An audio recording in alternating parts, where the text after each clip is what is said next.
Tasya Jnananjana Chakshurunmilitam Yena Tasmai Shri Gurave Namaha Shri Chaitanya Manobhishtam Sthapitam Yena Bhutale Swayam Rupa Kadamayam Dadati Swapadantikam Vandeham Shri Guru Shri Yuta Padakamalam Shri Gurun Vaishnavamscha Shri Rupam Sagrajatam Sahagana Raghunathanvitam Tam Sajivam Sadvaitam Savadutam Parijana Sahitam Krishna Chaitanya Devam Shri Radha Krishna Padan Sahagana Lalita Shri Vishakhanvitamscha Nama Om Vishnu Padaya Krishna Prasthaya Bhutale Srimate Bhakti Vedanta Swamin Niti Namine Namaste Saraswate Deve Gauravani Pracharine Nirvishesha Shunyavadi Paschatya Deshatarine Namo Mahavadanyaya Krishna Prema Pradayate Krishnaya Krishna Chaitanya Namine Gauratvashe Namaha He Krishna Karuna Sindho Dinabandho Jagatpate Gopesha Gopika Kanta Radha Kanta Namostute Tapta Kanchana Gaurangi Radhe Vrindavaneshwari Vrishabhanu Sute Devi Pranamami Hari Priye Vancha Kalpa Tarubhyasya Kripa Sindhubhya Evacha Patitanam Pavanebhyo Vaishnavebhyo Namo Namaha Jai Shri Krishna Chaitanya Prabhu Nityananda Shri Advaita Gadadhar Shrivasadi Gaura Bhakta Vrinda Hare Krishna Krishna Krishna Hare Hare Hare Rama, Rama Rama, Hare Hare. Hare Krishna. We're discussing from Canto 4, Chapter 10, Dhruva Maharaj's fight with the Yakshas. Om Namo Bhagavate Vasudevaya.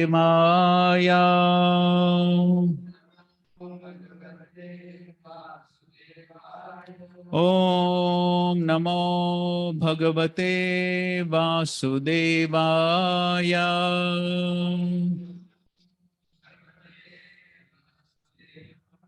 Om Namo Bhagavate Vasudevaya.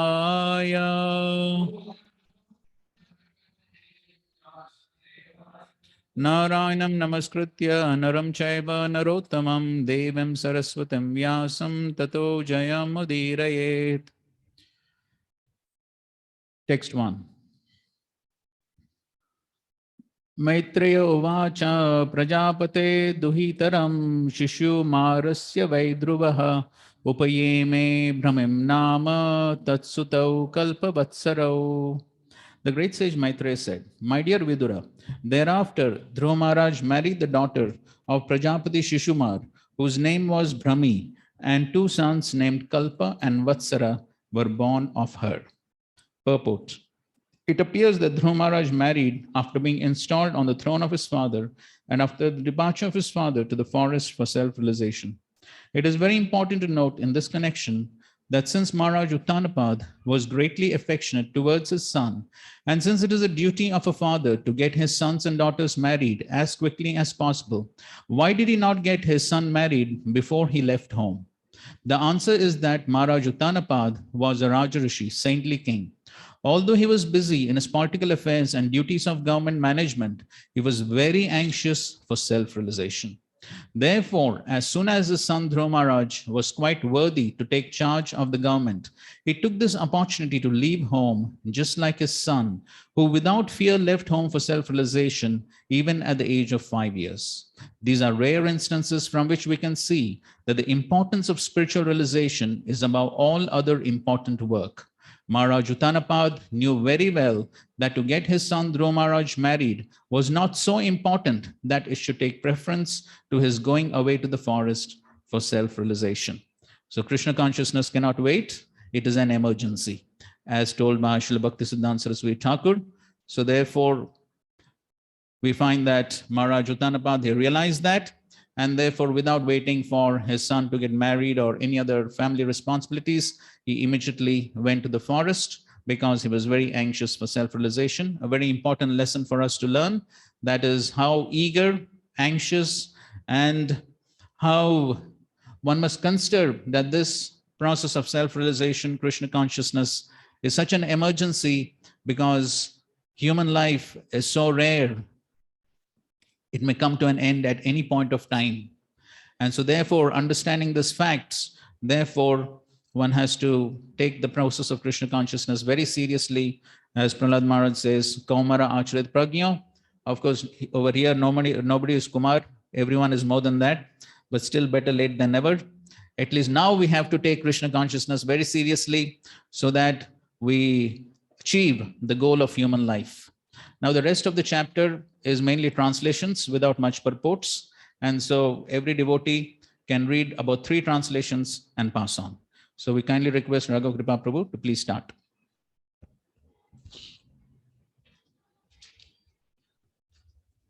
Text 2 onwards. Text 2. Translation. The greatly powerful Dhruva Maharaj had another wife named Ila, who was the daughter of the demigod Vayu.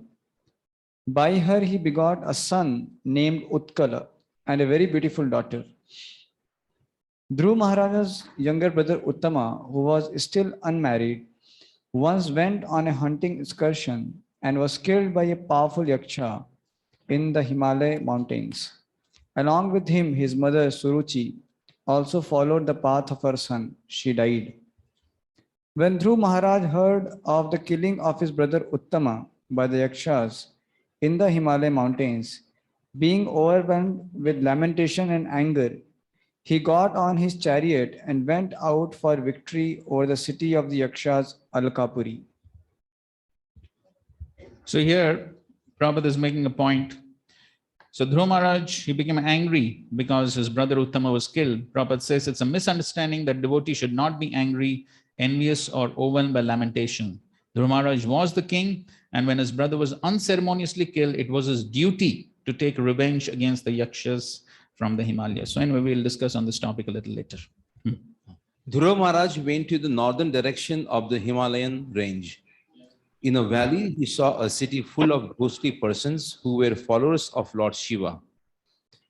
Maitreya continued, Maitreya continued, my dear Vidura, as soon as Dhruva Maharaj reached Alkapuri, he immediately blew his conch shell, and the sound reverberated throughout the entire sky and in every direction. The wives of the yakshas became very much frightened. From their eyes, it was apparent that they were full of anxiety. O hero Vidura, the greatly powerful heroes of the yakshas, unable to tolerate the resounding vibration of the conch shell of Dhruva Maharaj, came forth from their city with weapons and attacked Dhruva. Dhruva Maharaj, who was a great charioteer and certainly a great bowman also, immediately began to kill them by simultaneously discharging arrows 3 at a time. When the heroes of the Yaksha saw that all their heads were being thus threatened by Dhruva Maharaj, they could very easily understand their avkat position, and they concluded that they would certainly be defeated. But as heroes, they lauded the action of Dhruva. Okay, so the Yakshas also appreciated the wonderful fighting of Dhruva. So Prabhupada makes a point, the straightforward appreciation of an enemy's prowess is a characteristic of real Kshatriya spirit. So there's a sporting nature. So we find even in the fight between Jarasandha and Bhima also, even Jarasandha was appreciating Bhima. And so in many other fights also we find. So that is the sporting spirit of the Kshatriyas. Please continue. Just like serpents who cannot tolerate being trampled upon by anyone's feet, the Yakshas being intolerant of the wonderful prowess of Dhruva Maharaj, threw twice as many arrows, 6 from each of their soldiers, and thus they were very valiantly exhibited their prowess. The Yaksha soldiers were 130,000 strong, all greatly angry and all desiring to defeat the wonderful activities of Dhruva Maharaj. With full strength, they showered upon Maharaj Dhruva, along with his chariot and charioteer, various types of feathered arrows, parighas, iron vajyons, nistrimas, swords, prasulas, tridents, parasvadas, lances, sakti spikes, spears, and bhushundi weapons. Dhruva Maharaj was completely covered by an incessant shower of weapons, just as a mountain is covered by incessant rainfall. You can read that short purport. Srila Vishwanath Chakravarti Thakur points out in this connection that although Dhruva Maharaj was covered by the incessant arrows of the enemy, this doesn't mean that he succumbed in the battle.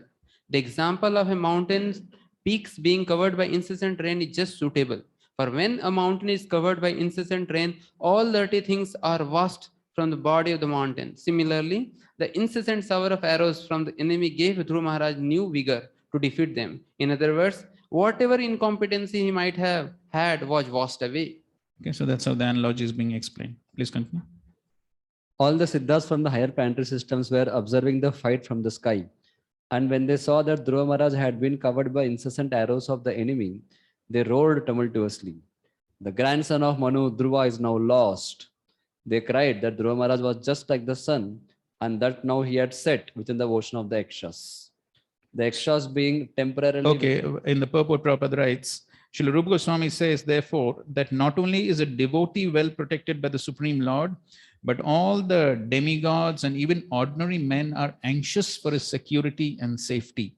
Okay, so even the demigods are very anxious for the devotee.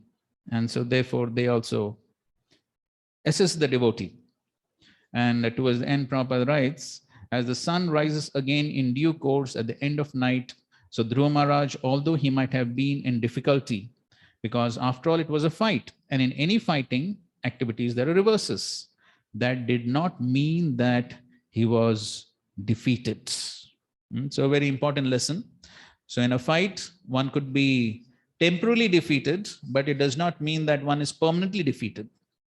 So even in our practices of devotional service, there could be setbacks. And Prabhupada writes that in the purport to the Bhagavad Gita 9, chapter 30th verse, Apichet Suduracharo Bhajate Mam Ananya Bhak. In that purport, Srila Prabhupada writes that we are in a fight against Maya. It's like a battle. And so in a battle, there is every possibility of somebody getting injured. And so it could happen, but then the devotee, he never gives up his determination to practice devotional service. Bhajate Mam Ananya Bhak. His determination to practice devotional service does not waver in spite of temporary setbacks. And so the devotee goes on with his determination, and that is what pleases Krishna. So, because this is a battle with a very powerful, formidable enemy, the external energy of the Lord Maya Devi. So, sometimes it is possible to lose, it is possible to be injured, but that should not reduce the determination, that should not deter the devotee in his determination to practice Krishna consciousness. That's the wonderful example that Dhruva Maharaj is showing here. Please continue. The Ekshas, being temporarily victorious, exclaimed that they had conquered Dhruva Maharaj. But in the meantime, Dhruva's chariot suddenly appeared, just as sun suddenly appears from within foggy mist. Dhruva Maharaj's bow and arrows twanged and hissed, causing lamentation in the hearts of his enemies. He began to shoot incessant arrows, shattering all their different weapons, just as the blasting wind scatters the assembled clouds in the sky. The sharp arrows released from the bow of Dhruva Maharaj pierced the shields and bodies of the enemy, like the thunderbolts released by the King of Heaven, which dismantled the bodies of the mountains.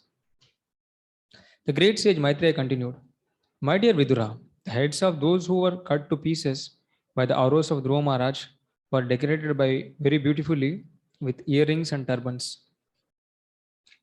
The legs of their bodies were as beautiful as golden palm trees. Their arms were decorated with golden bracelets and armlets, and on their heads there were many valuable helmets bedecked with gold. All these ornaments lying on the battlefield were very attractive and could bewilder the mind of a hero. The remaining Yakshas, who somehow or other were not killed, had their limbs cut to pieces by the arrows of the great warrior Dhruva Maharaj.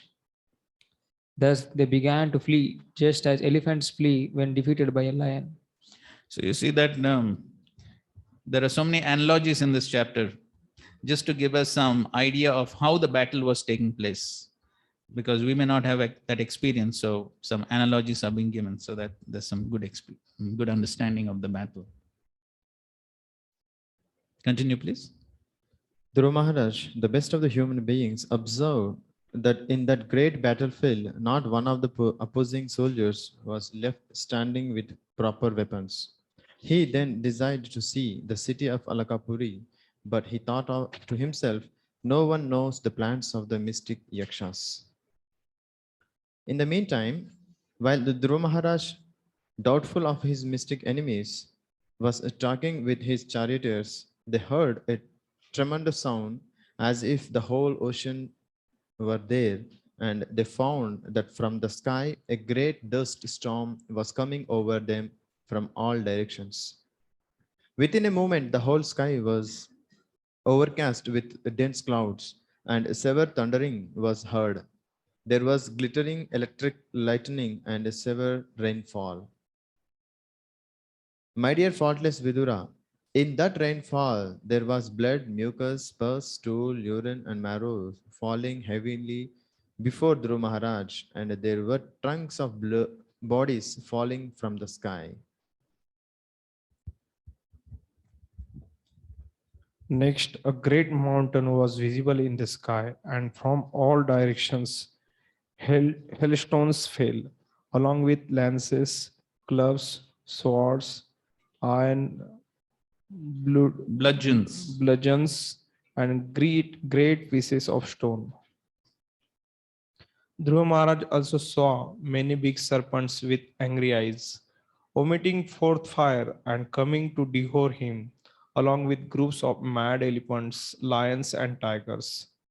Then, as if it were the time of the dissolution of the whole world, the fierce sea with foaming waves and great roaring sounds came forward before him.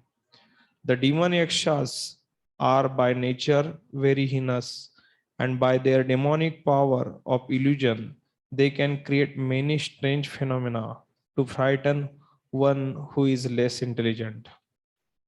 When the great sages heard that Dhruva Maharaj was overpowered by the illusory mystic tricks of the demons, they immediately assembled to offer him auspicious encouragement.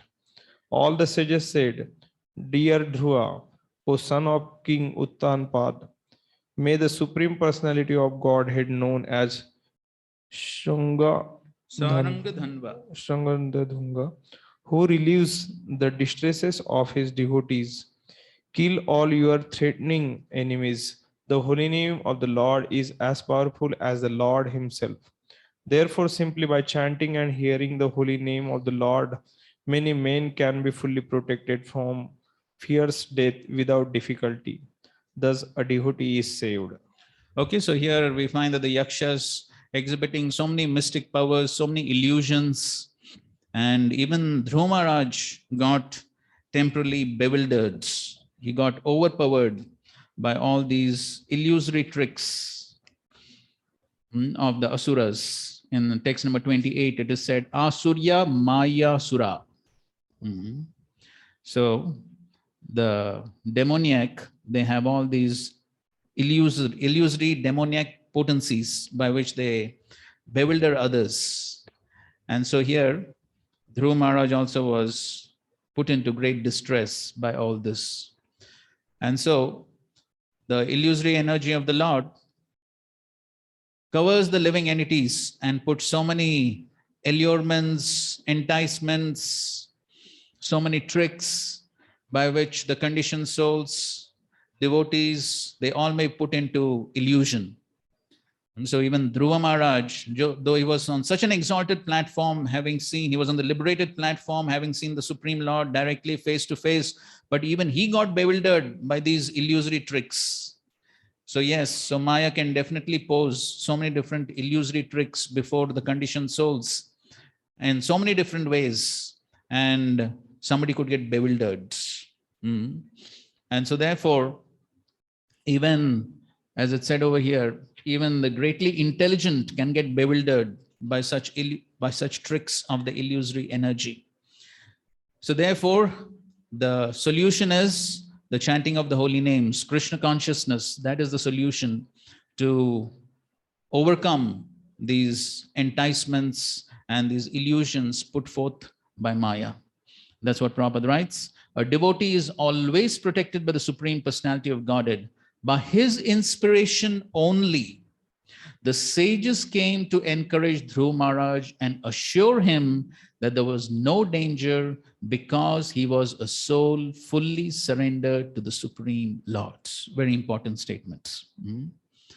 So devotee is always protected by the Lord. And by the protection of the Lord, what does the Lord do? He gives the association of devotees. That is the protection of the Lord. So therefore, this is applicable even to such an exalted personality like Dhruva Maharaj, that at this point of time, the Lord didn't come personally. The Lord sent the sages to give him the right understanding so that he can come out of the illusion. Therefore, we had quite an elaborate discussion on the importance of being in the association of devotees.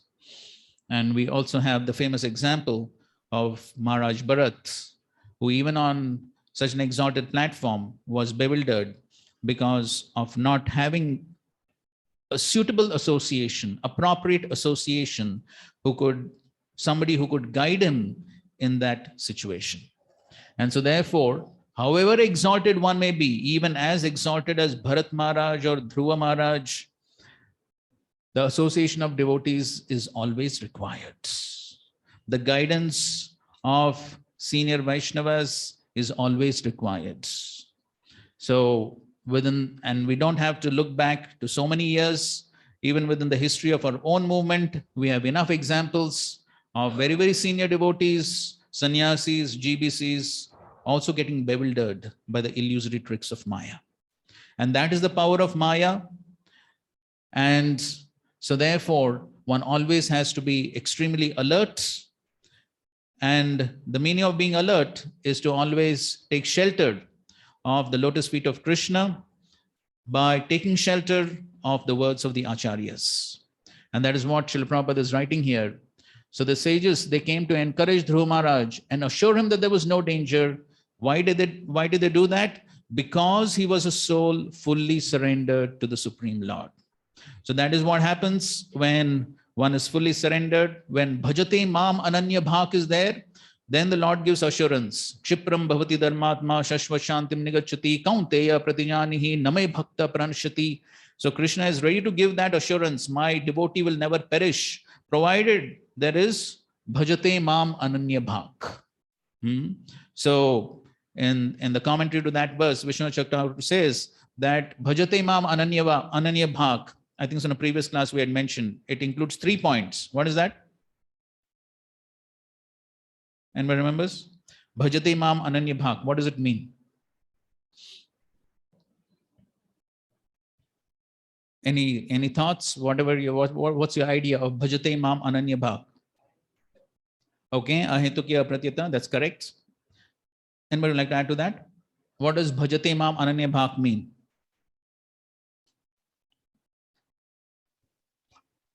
Okay, Vishnu Chakravarti says 3 things. Take shelter of the Supreme Lord and no one else like demigods.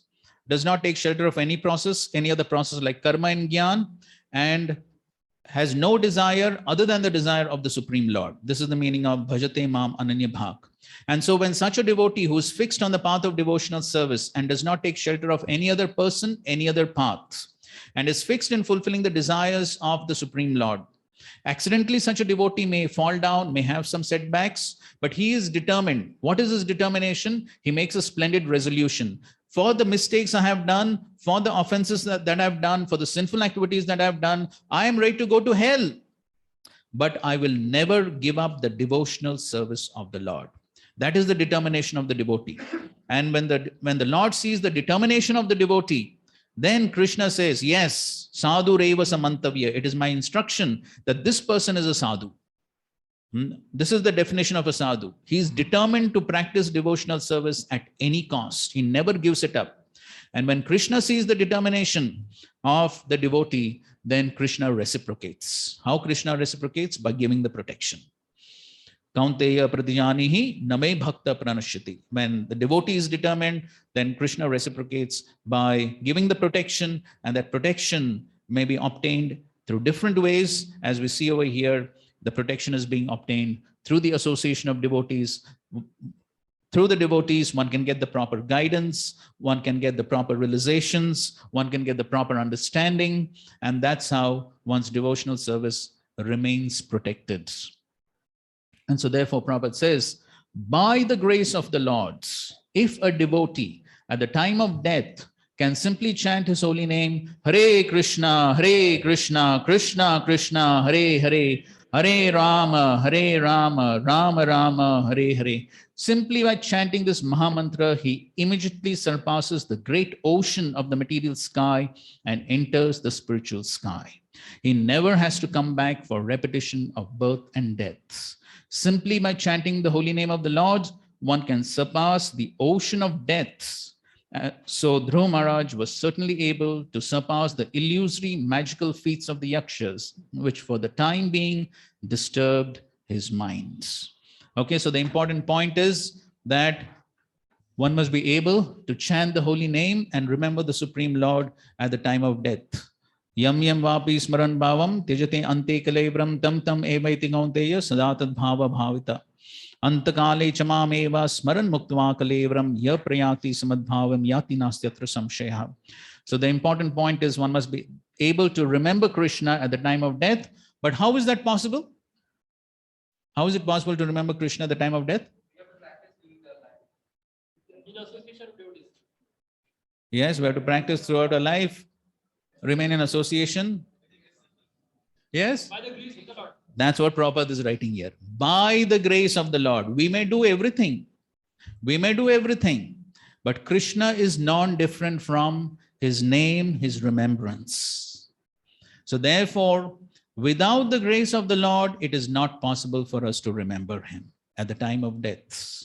When the situation is so terrible and all the bodily parts, bodily limbs are put into precarious situations, very difficult to remember Krishna. So we all have experience. We have some little fever, little body ache, some little bodily trouble. Then chanting the holy names becomes so difficult. And what to speak of at the time of death. And so therefore, yes, our practices of devotional service must be such so as to attract the grace of the Lord. How to attract the grace? That must be our constant meditation. And so if we are somehow thinking of how to attract the grace and perform all our activities in such a way so as to attract the grace, then by the grace of the Lord, it may be possible to remember Krishna at the time of death. And so, and of course, at the time of death, at the time of difficulties within this life, which may also be like death to our spiritual lives. So in all situations, Krishna will help, provided we are always trying to attract the grace. So therefore, our enthusiasm and determination to practice devotional service must be such that Krishna's grace is attracted. And of course, Krishna's grace doesn't come so easily. Krishna is also determined to check the determination of the devotee. Okay, so when Krishna sees, when Lord Chaitanya Mahaprabhu saw the determination of Maharaj Prataprudra, then he was attracted. First of all, his guru was attracted, Sarvam Bhattacharya. And then Sri Chaitanya Mahaprabhu was attracted. So therefore, one has to be determined that without attracting the grace of the Lord, my life is useless. Srila Prabhupada often give the example, the Shastras very often give the example of the chatak bird, which is determined even in the hot summer like this, and it's going to get hotter. But the chatak bird is determined that it will never drink water. Even though there are so many bottles available here, it will not drink water. It will only take water from the clear clouds, the rain cloud, only from there, nowhere else. And while waiting for that pure rainwater, even though it has to face the thunderstorms and lightning, so many difficulties may be there, but determined, only the pure water. That's the determination of the Chatak bird. And the Shastras very often give the example that a devotee also needs such type of determination in order to attract the grace of the Lord. And so here we find Dhruva Maharaj was saved by the Supreme Lord through the association of the sages who reminded him, simply take shelter of the Lord and all these illusory tricks of the yakshas, all this bewilderment, all this will go away. We go to chapter 11. Swayambhu Manu advises Dhruva Maharaj to stop fighting. Please continue reading. Sri Maitreya said, "My dear Vidura, when Dhruva Maharaj heard the encouraging words of the great sages, he performed the achaman by touching water and then took up his arrow made by Lord Narayana and fixed it upon his bow.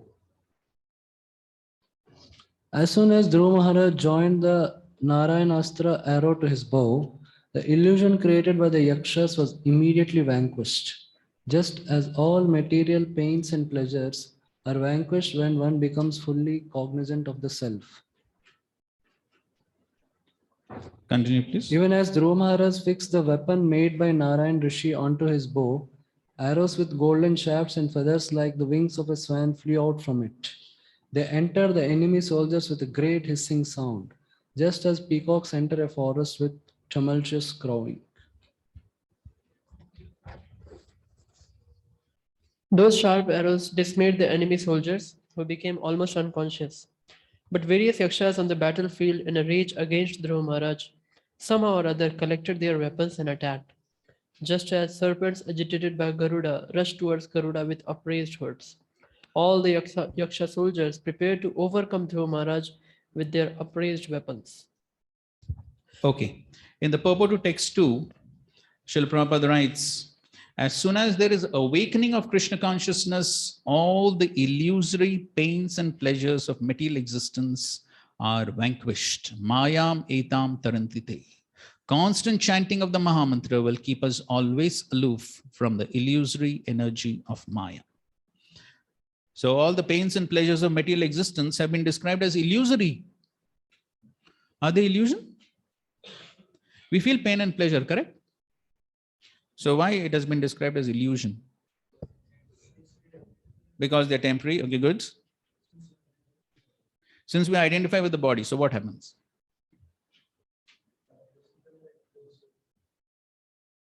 Correct.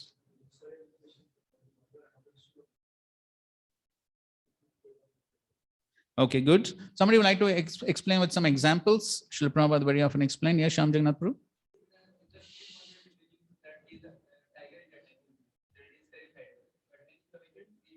On it, please. But when gets up, he sees that it's simply his dream. Yes, the tiger is not present. Not present.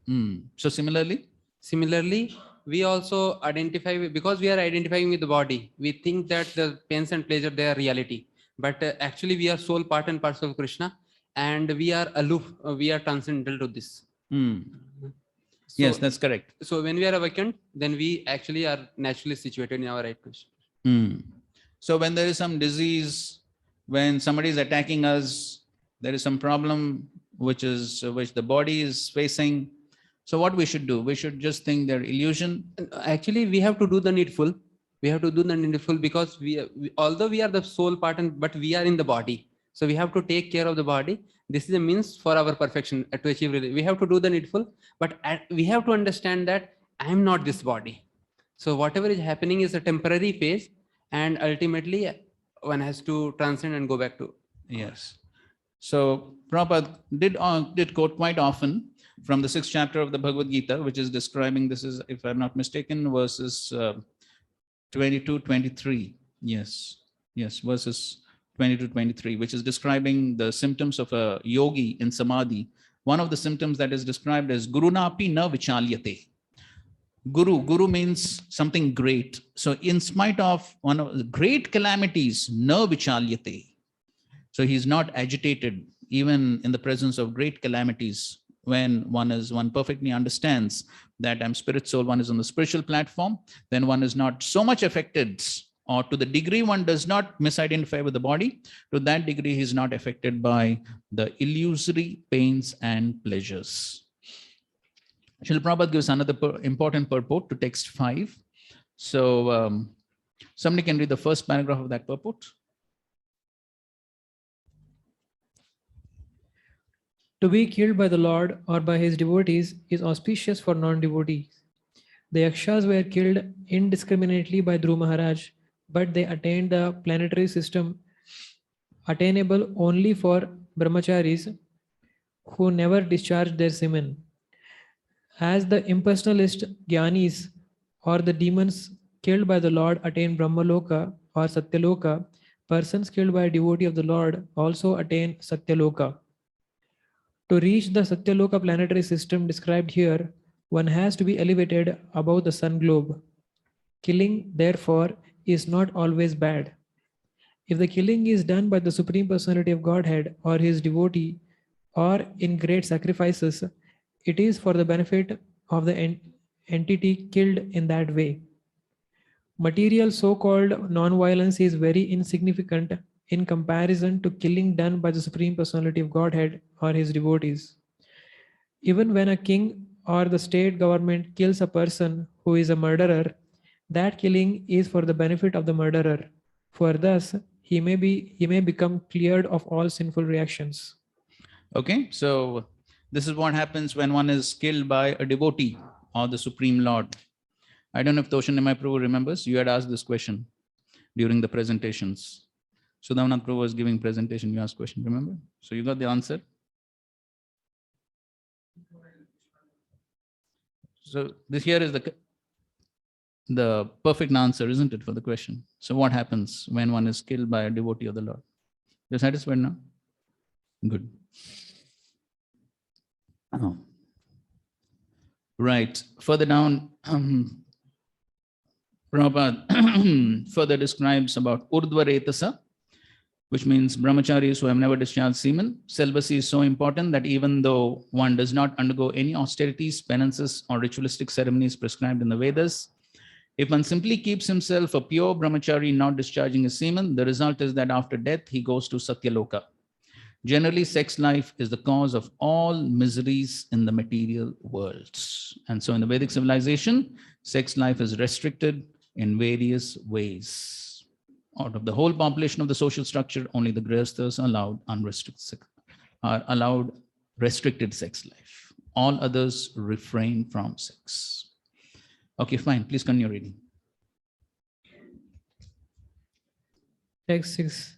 When Swayambhu Manu saw that his grandson Dhruva Maharaj was killing so many of the Yakshas who were not actually offenders, out of his great compassion, he approached Dhruva with great sages to give him good instruction. Okay, so now comes some very good instructions given by Swayambhu Manu to Dhruva Maharaj.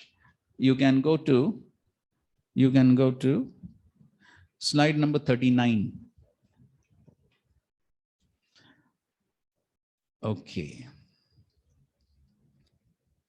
Okay, let's recite the verse. Manuruvacha alam vatsaatiroshena tamodvarena papmana yena punya jananetan avadhistvam anagasaha. Lord Manu said, "My dear son, please stop. It is not good to become unnecessarily angry. It is a path to hellish life. Now you are going beyond the limit by killing yakshas who are actually not offenders." Okay, so Prabhupada writes in the purport, focusing on the word atiroshena, unnecessary anger. When Dhruva Maharaj went beyond the limits of necessary anger, his grandfather Swayambhu Manu immediately came to protect him from further sinful action. So here, atiroshena, unnecessary anger, and necessary anger, these two words are being used.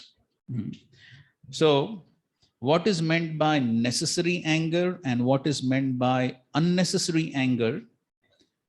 And how can we judge for ourselves whether we are being influenced by necessary anger or unnecessary anger? What are the symptoms? And what are the ways to come out of unnecessary anger? Okay, so please note down, we're asking 3 questions. So what is meant by necessary and unnecessary anger? Second question is,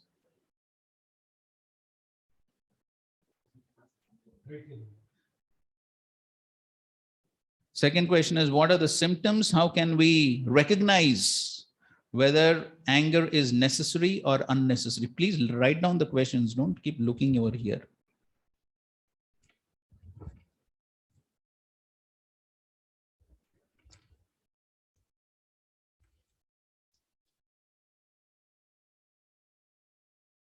And what are the ways to come out of unnecessary anger?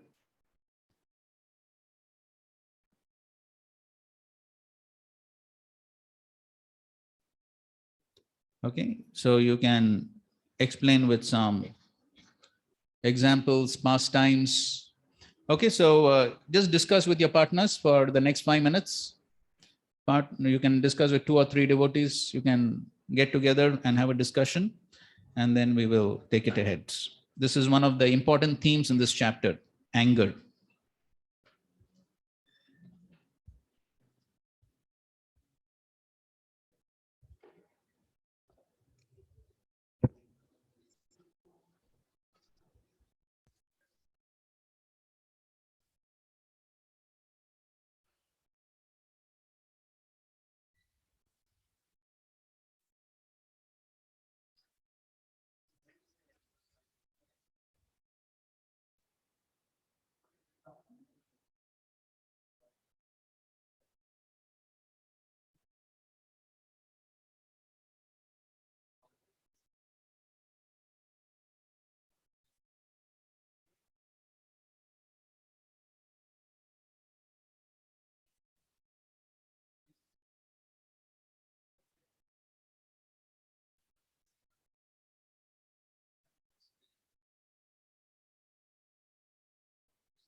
Okay, discussion now.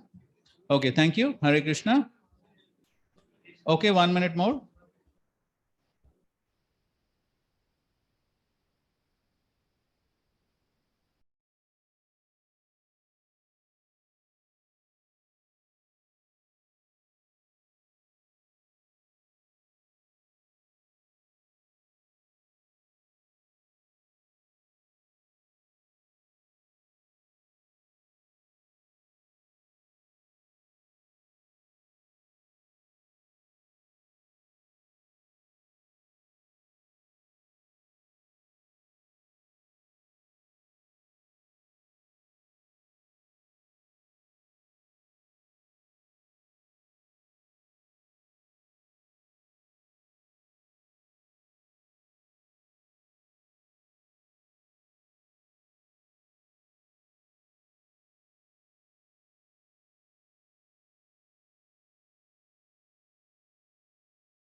Hare Krishna.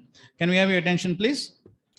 Okay, so just for a change, we'll start with the online devotees because they feel neglected, it looks like. So online devotees ready with answers?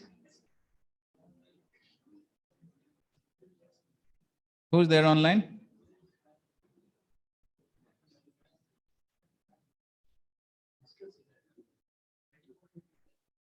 "24 devotees online, in spite of there being no COVID."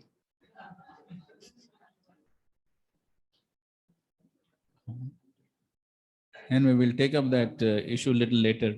Prabhuji, I am ready to come in the class, but there are no Matajis though. That is why I am sitting alone at home and attending the online class, Prabhuji. Okay, we'll find out from the other Matajis why they're not coming.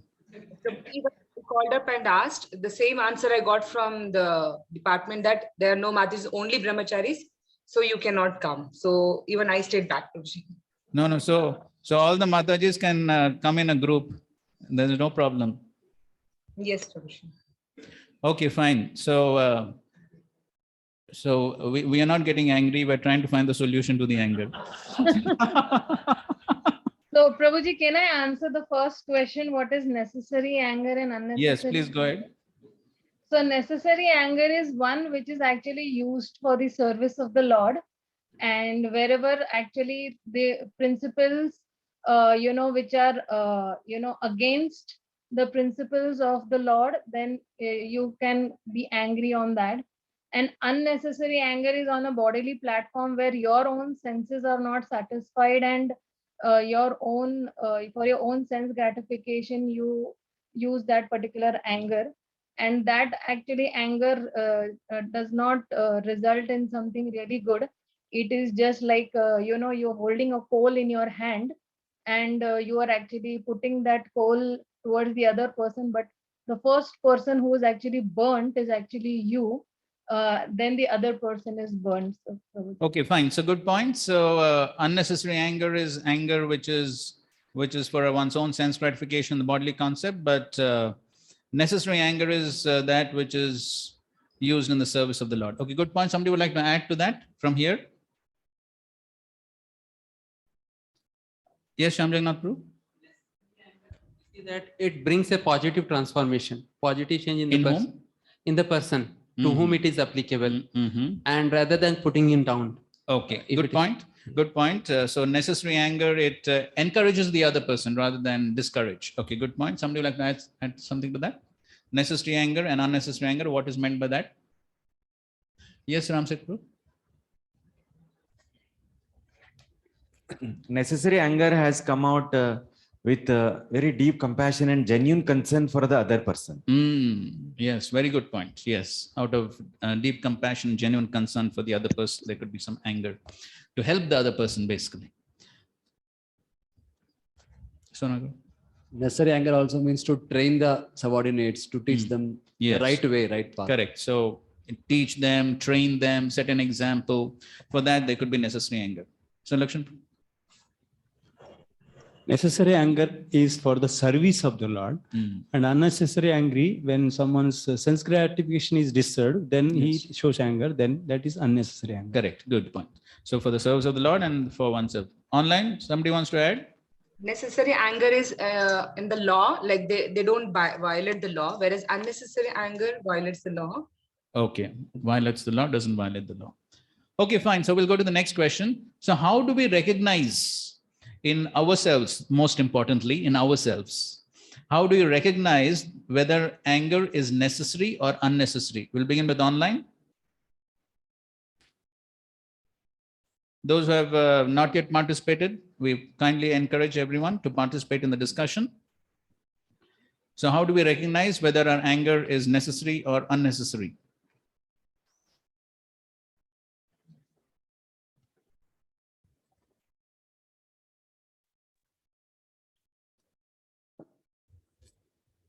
So we are humbly requesting and patiently waiting from some answers from online devotees. Prabhuji, can I answer again or no? Kindly give a chance to others. Hare Krishna. So when it is actually unnecessary anger, May I kindly know who's speaking? This is Narasimha Avatar Das Prabhuji. Oh, very good. Thank you. So when it is unnecessary anger, we shall have the guilt feeling, and the another symptom is that it will not subside immediately. We shall have carry the feeling of revenge, etc. Yes, okay, good point. When there's unnecessary anger, there is a feeling of guilt, revenge, and the anger doesn't subside immediately. Good points. Somebody would like to add to that? Online devotees, would you like to add? Hare Krishna, Prabhuji. Yes, yes, Prabhu, please. So, Prabhuji, whenever like one gets angry, it is basically complete. It leads to bewilderment. Please repeat that. We could not get it. Like Krodhat Bhavati Sammoha, Sammohat Smriti Vibhama. So, in such cases, actually, only someone else can actually tell us. Because if it becomes very, very, ati rosha in that situation, somebody else can point out that actually it has become too much. So that is also one of the symptoms of the unnecessary anger. Okay, so you're saying that when one is unnecessarily angry, one is in a state of bewilderment and cannot recognize. So, right? so one thing is also what Narsingh Avatar Prabhu said, that we will feel the guilt and there will be this feeling of enmity and those things. But other thing is also it becomes, if it becomes too much, we need actually help of others to actually tell us that this is becoming too much. Correct. Yes, it requires help. Okay, let's hear some answers from here. How do we recognize? Yes, Toshinama Prabhu. The person whom we are angry, he'll be elevated in his service, in his consciousness by anger if it is necessary. But unnecessary anger means the relationship will get disturbed and there'll be offense, all that cycle will start. So if it's necessary anger, then the other person, he could be elevated, he could be encouraged. And if it's unnecessary anger, then there could be disruption in the relationship and all. But if you take that as one of the criteria, then even if it's necessary anger, I may have necessary anger towards you, but you don't recognize that it's necessary, and then you may be angry.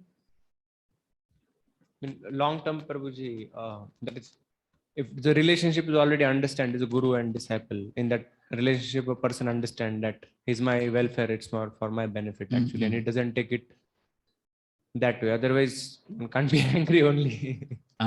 Okay, good point. Some other points? Yes, Manmohan Shampro.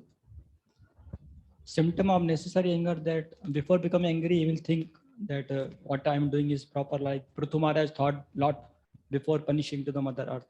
And unnecessary anger is like he loses good intelligence and he does not know what is doing right or wrong. Like Shringi became angry on Parshit Maharaj. Okay, good point.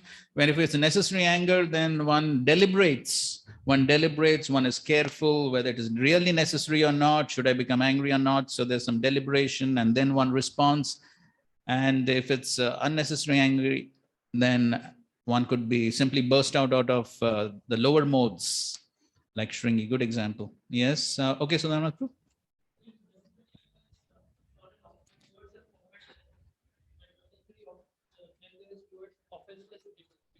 okay, it's towards an offender, and necessary anger is towards an offenseless person. Yes, that's correct. But sometimes the mind could cheat, isn't it?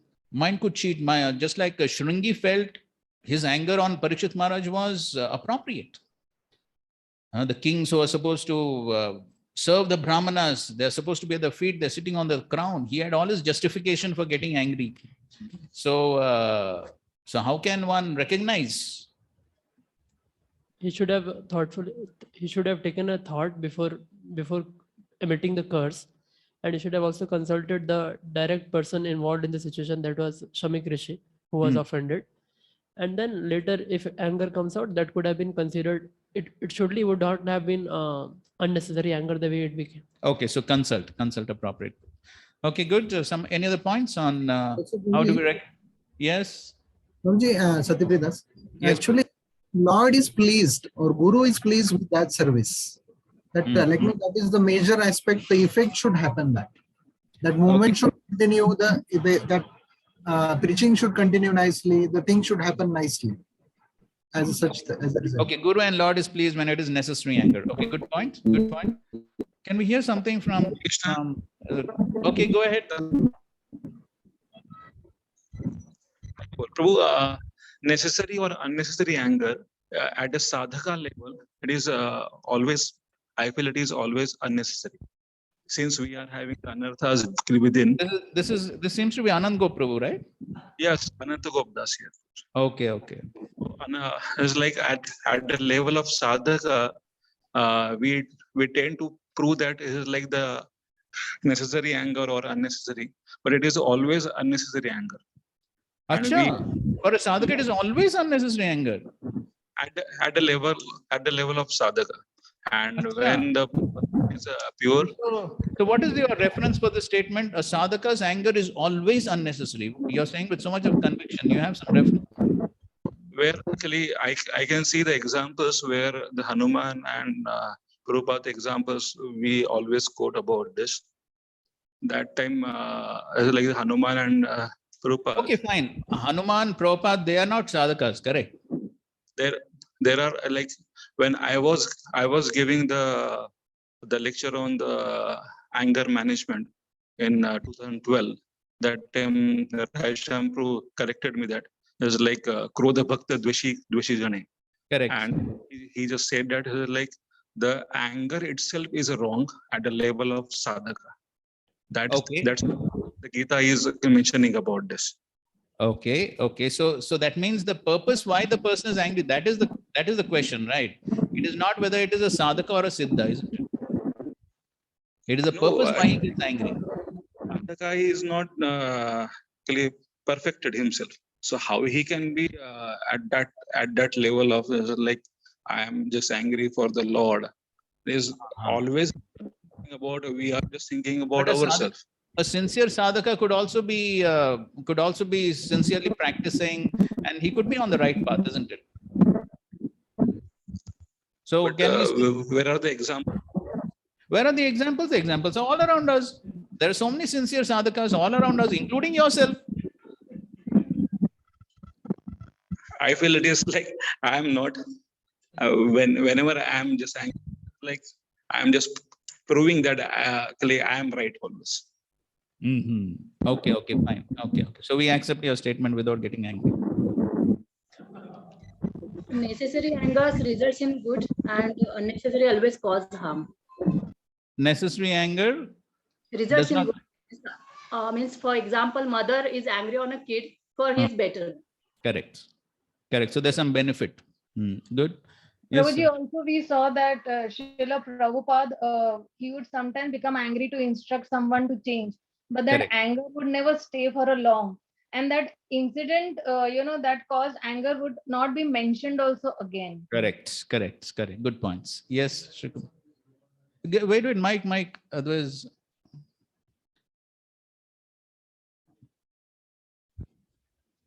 the case of Dhruva Maharaj or Janmejay, we see that there is a disproportionate, just like punishments will be given. So that is a repercussion.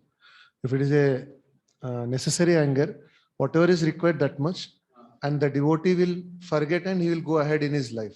Right. But in the either way, unnecessary, the word itself says it is unnecessary, and there is a disproportionately it is being given the punishment. disproportionate causes harm. Good.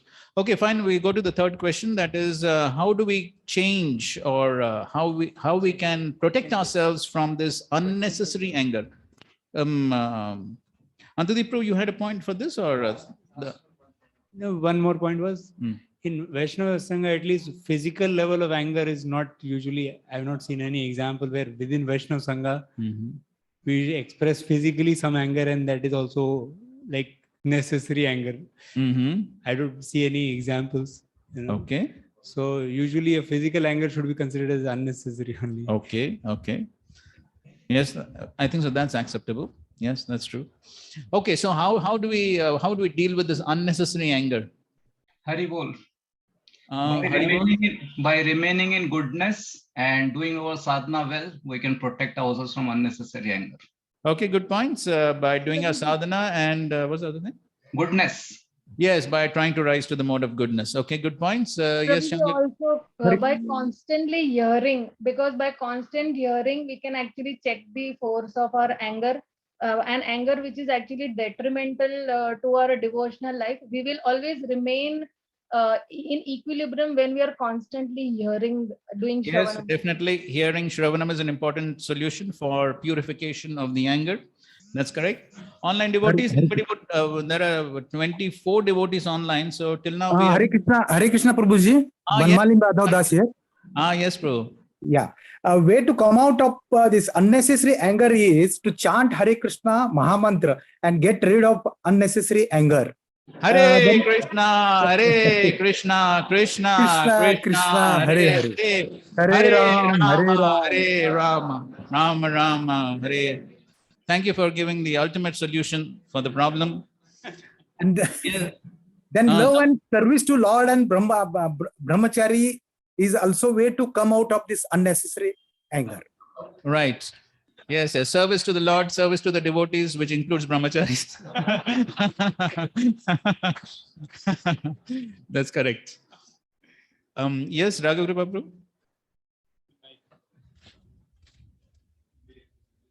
Prabhu. One should, we may not immediately act on it.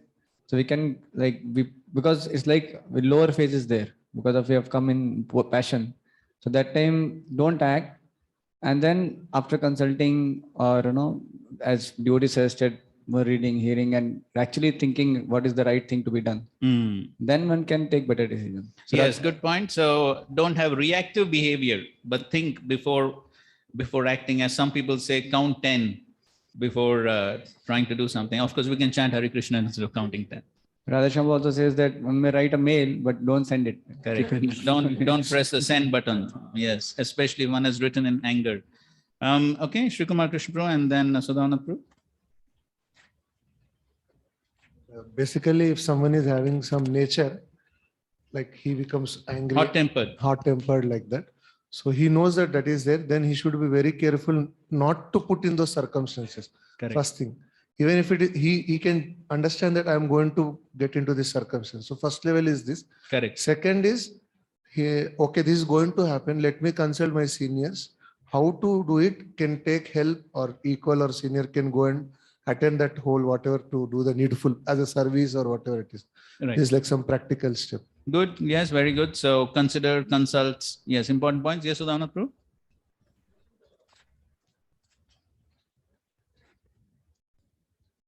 There are two kinds of situation. One kind of situation is like something happens unexpected and I become angry.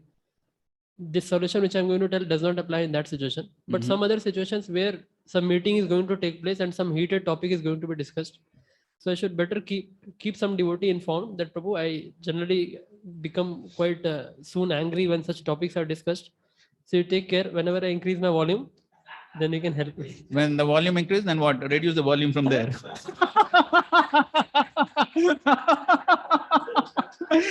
But there is one volume here. What to do with that? Huh? What to do with this volume? So Prabhuji, that devotee will be like sometimes we become angry, no? That's just because some other devotee tells Prabhu, this much also, merely gesture only also helps us calming down ourselves. What if he's so engrossed in the discussion, he forgets to give any gesture or signal? What about that? Okay, valid point. We take it if it works well. Wait, just 1 second. Satyapriya Prabhu, Shyam Jagannath Prabhu saying something. Actually, one way is also contemplation. We beforehand we contemplate the bad effect, the bad results. For example, Daksha became angry and then he has to lose his head.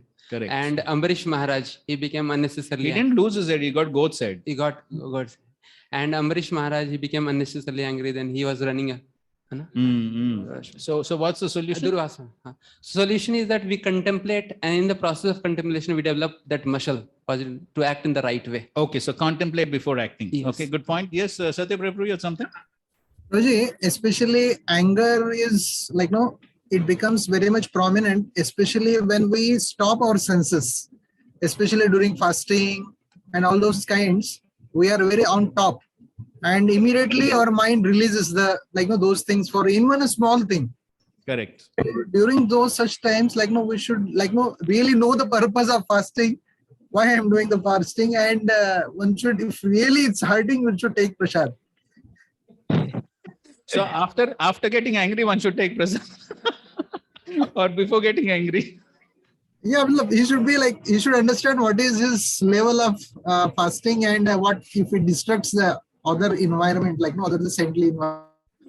And also, one should be clear about prasadam. He should not go for very chilies and kind of such passionate things, which really touches this Rajogun food, Rajasic food. Yes, increase sattvic food. Yes, sattvic food, sattvic lifestyle. Yes, that's also important. Yes. Yes, Lakshan Prabhu.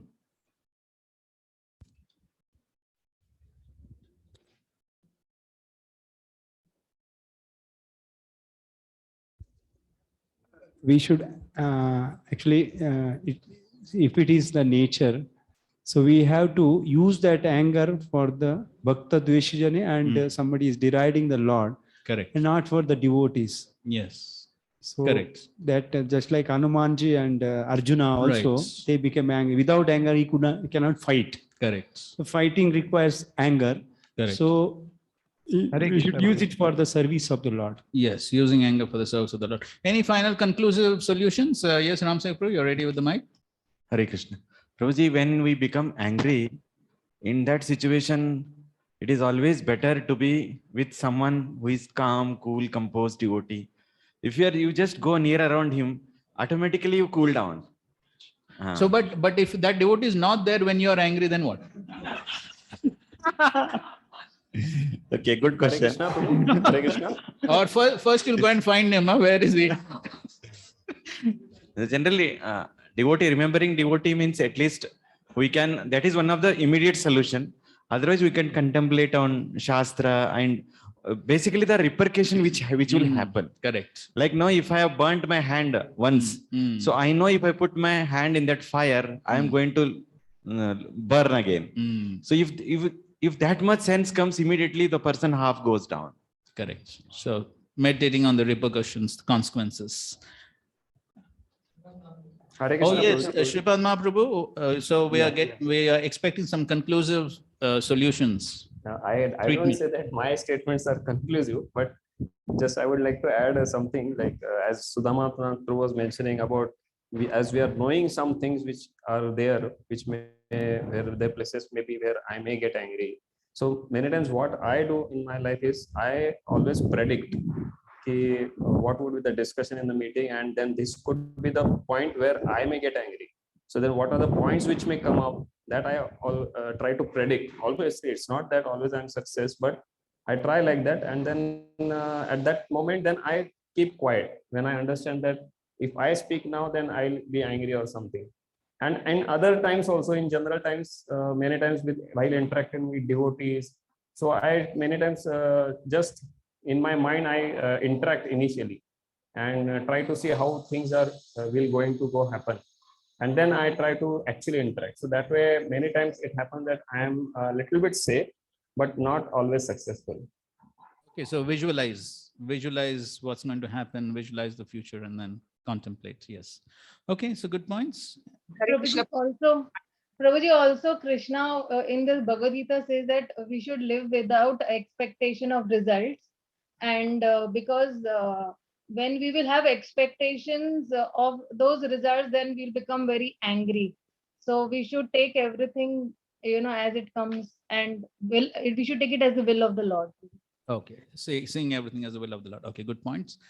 One last one, Shyam Jagannath Prabhu. Actually, Prabhuji, one thing, a devotee may use anger proportionately to bring transformation, but he is not controlled by the anger. He uses the anger to bring the transformation in others. But he doesn't get controlled by the anger. Okay. So to substantiate your point, there is the beautiful pastime of Srila Prabhupada and the Amsterdam temple opening, quite a famous pastime, where so many things went wrong. The pushpa went in the pushpanna, and the fruits went in the fruit salad.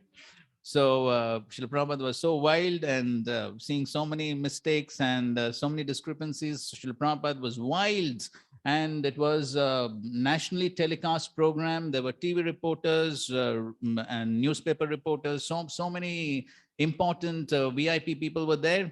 But Srila Prabhupada wanted to somehow set the situation right. And he was angry. He was screaming. He was setting the situation right. And at that time, one hippie who was seeing the whole situation, and he had heard one good thing from the devotees, that if one has any problem, one should chant the holy names. So he told Swamiji, why are you so angry? Please chant the holy names. And so Srila Prabhupada, so submissive, so humble, Srila Prabhupada actually took out his beads and began to chant Hare Krishna. And with the whole program got over. And after that, Srila Prabhupada went back to his room, and one devotee was curious to see what must be Srila Prabhupada's reaction to the whole incident. Is he still boiling and bubbling with anger, or what's happening? So one devotee went and he peeped in through the door, and Srila Prabhupada was cool as a cool cat on a rocking chair. He was simply rocking as if nothing had happened in the world. So that is positive, necessary anger. Srila Prabhupada was angry just to instruct his disciples, and it was definitely not due to influence of modes. Another very significant example is in the Srimad Bhagavatam, the example of Ashwatthama. So there was Krishna and Arjuna, both were seeing Ashwatthama, and it is described that how Krishna's eyes were like beautiful lotus petals, unaffected by anger. Arjuna's eyes were like red copper balls. So that is the example which Srila Prabhupada gives to show that how Krishna's anger is not influenced by the modes, but is totally on a transcendental platform because of its loving relationship with the devotees. So that's our end of our discussion on anger. Thank you very much for the active participation. And now we take a 7 minutes break for Gayatri before we resume. Thank you all very much. Hare Krishna. Our dynasty. So we are going ahead now. Okay. So where is the mic? Okay, please read the translations to text 8 and 9, 8, 9, and 10. My dear son, the killing of the sinless yakshas which you have undertaken is not at all approved by authorities, and it does not befit our family, which is supposed to know the laws of religion and irreligion. Okay, so this is now the second point which is mentioning. It doesn't befit our dynasty, and it's not approved by authorities. So therefore, it's not only Dhruva Maharaj who's going to be infamous, but that is going to affect the whole dynasty. The whole dynasty, the whole family is going to become infamous because one person in the family, he does something wrong, then the whole family gets affected. One person in the country does something wrong, the whole country could be affected. One person in the Krishna conscious society could do something wrong, there could be a bad name to the whole society. So therefore, one always has to see what will be the effect on the predecessors, the effect on the previous acharyas, the effect on the founder of the institution, what is going to be the effect on the whole community. So all that has to be taken into consideration. So therefore, Swayambhu Manu is reminding Dhruva, your act is going to affect the whole dynasty. The whole dynasty will get the bad name, bad reputation. So a very important point for consideration. And so therefore, we find that how in the Jain Vijay pastime also, the Lord, he comes and he tries to pacify the 4 Kumaras. And there also Srila Prabhupada mentions this point that how the Lord says that because of this bad acts, then everyone, so therefore the Lord was taking responsibility. The Lord was taking responsibility for the bad act of his servants and was ready to cut off his arm. So there also Srila Prabhupada, he mentions that, so if somebody does something wrong, then the bad name goes to the acharyas, it goes ultimately to the Lord. And so therefore one has to be extremely careful. This point again is of course further elaborated and further work. Okay, please go ahead, text 9. My dear son, it has been proved that you are very much affectionate towards your brother and are greatly aggrieved at his being killed by yakshas. But just consider, for one yaksha's offense, you have killed many others who are innocent. Okay, so there's a third point.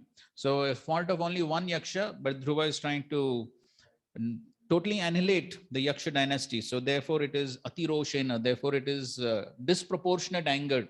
So one should consider all these points. So is it really necessary? What am I doing?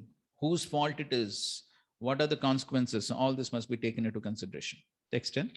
One should not accept the body as the self and thus, like the animals, kill the bodies of others. This is especially forbidden by saintly persons who follow the path of devotional service to the Supreme Personality of Godhead. Okay, so this is the next point. This is not the path of devotees. And so he's saying, Nayam Margo hi sadhunam, Rishikeshanu Vartinam. So he said, this is not the path of devotees. So devotees are supposed to rise above the bodily concept. And so such activities are only performed when one is in the bodily concept and one is influenced by ignorance, then one performs such activities. But those who are sadhus are not supposed to act like this. So Prabhupada is focusing on the word sadhu, means a saintly person. But who is a saintly person? A saintly person is he who follows the path of rendering service unto the Supreme Personality of Godhead.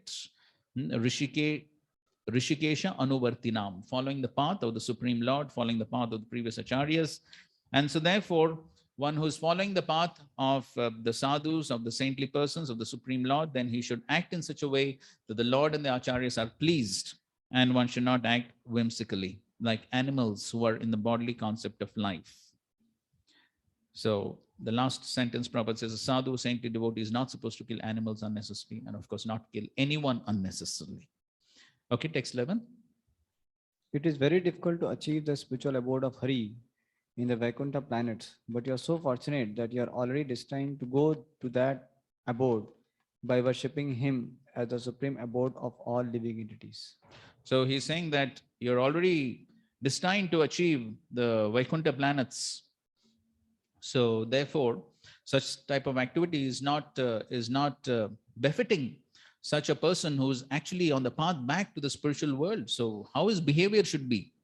So Prabhupada writes, Dhruva Maharaj as a Kshatriya could have argued with his grandfather Manu when Manu requested him to stop fighting. But even though Dhruva could have argued that as a Kshatriya it was his duty to fight with the enemy, he was informed that since every living entity is a residence of the Supreme Lord and can be considered a temple of the Lord, the unnecessary killing of any living entity is not permitted. Okay, so that's the vision of a Vaishnava. So Vaishnava is not in the bodily concept of life. He clearly sees that every living entity is part and parcel of the Supreme Lord. Therefore, he does not involve in indulge in unnecessary killing. So we see the transformation that took place in Mrigari, not ready to kill even an ant. So why? Because one has that proper vision that every living entity, part and parcel of the Lord, every body is a temple of the Lord.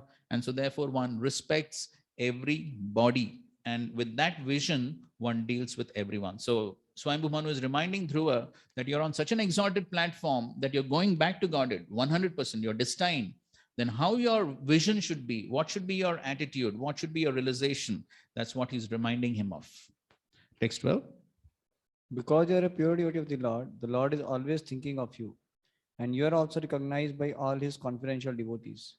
Your life is meant for exemplary behavior.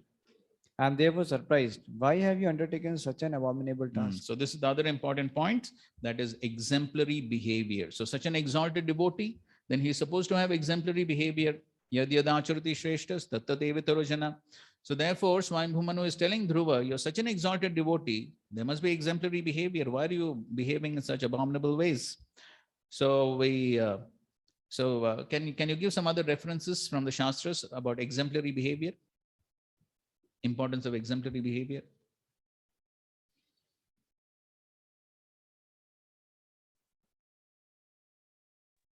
Hare Krishna.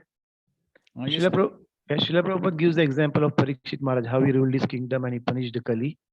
And whereas nowadays the rulers, they are not like that. Okay, fine. Exemplary behavior of Parikshit Maharaj. Okay, good. Yes. We see the exemplary behavior of Prahlad Maharaj. How even though Hiranyakashipu tried his best, but he was always maintaining that attitude of a devotee. Okay, example of Prahlad Maharaj. Yes, Swana. Pruthu Maharaj. Speak in the mic, otherwise they won't hear. Srila Bhaktisiddhanta Saraswati Thakur, one of his disciple said that, I want to meet you privately, but he said that, no, whatever you want to talk, you talk in front of everyone. Yeah, so this was Dr. Kapoor. And his young wife, the young wife wanted to, this example was told by Srila Prabhupada himself, our Srila Prabhupada, that how Srila Bhaktisiddhanta Saraswati Thakur was so strict that this young lady wanted to meet him privately, but Bhaktisiddhanta Thakur refused. He said, no, they're all my disciples, it's okay. Yes. And of course, following in his footsteps, Srila Prabhupada also had that exemplary behavior. This is told by one of Srila Prabhupada's disciples, Buddhimanta Prabhu. Buddhimanta? No, not Buddhimanta. What was his name? Some Buddhi is there. I'm forgetting the exact name. So anyway, he tells this pastime of how once Pishima was meeting Srila Prabhupada, and so this Prabhu, he started going out of the room. Prabhupada told him, no, sit. And so he could not understand, and they were speaking in Bengali, so he was wondering why Prabhupada told him to sit. Then after, when Pishma left, then he asked Srila Prabhupada, why did you tell me to sit? I couldn't understand anything. So then Srila Prabhupada quoted the verse, Matra Swastra Duhitra Va. So he quoted that verse. And so that's how the Acharya set example. Yes? Mahabuddhi, Prabhuji. Mahabuddhi. Was that? Mahabuddhi, Prabhuji. Correct. That is Mahabuddhi Prabhu. Correct. Thank you. Yes, that's Mahabuddhi Prabhu. Draupadi actually forgave the Ashwathama who killed his 5 children when they were sleeping. Okay, fine. Okay, Draupadi forgiving Ashwathama. So we know this famous statement which Sri Chaitanya Mahaprabhu makes in connection to Madhavendra Puri and the Sanodia Brahman. Madhavendra Puri's disappearance day today. So, not the pastime of Madhavendra Puri and the Sanodia Brahman who was dancing with Sri Chaitanya Mahaprabhu in the Keshavji temple at Mathura. And then what happened? Invited for Seeing the ecstasy in Sanodya Brahmana, he could immediately connect with Madhavendra Puri. And he was asking, how could you? Then he told him that Madhavendra Puri had once come and he had the good fortune of associating with him. And that's how he developed these ecstatic symptoms. But there's something very important which, yes. He actually invited him for the prasadam. Yes. And then? Chaitanya Mahaprabhu, then he asked him that, he told him that, he was hesitating to offer prasadam to the Lord. And then he told Madhavendra Puri also has taken. Then he said, if he has taken, Mahajano yena gata samanta. There was some other verse which he quoted. Yes, dharma sthapane hetu sadhura vyavahar. The principles of religion are established by the behavior of a sadhu. So therefore, the behavior of a sadhu is extremely important because that sets the standard. So Mahaprabhu said, Madhavendra Puri has set the standard, so I'll simply follow that. So therefore, it's very important to have the right exemplary behavior as sadhus, because everyone is watching. And especially sadhus in saffron, very important. So everyone is watching. What example, what standards are we setting? So therefore, that's an important point which Swayam Bhuman was reminding Dhruva Maharaj. You're such an exalted devotee. Your behavior is supposed to be exemplary, not abominable like this. Okay. Prabhuji, voice is very low. Can we increase the volume? Hare Krishna, is it okay now? Hare Krishna, is it okay? No, Prabhuji, no, very low volume. Are all the online devotees facing this problem? No, Prabhuji, we can hear you. Yes, Prabhuji, it is. Yes, Prabhuji, low volume.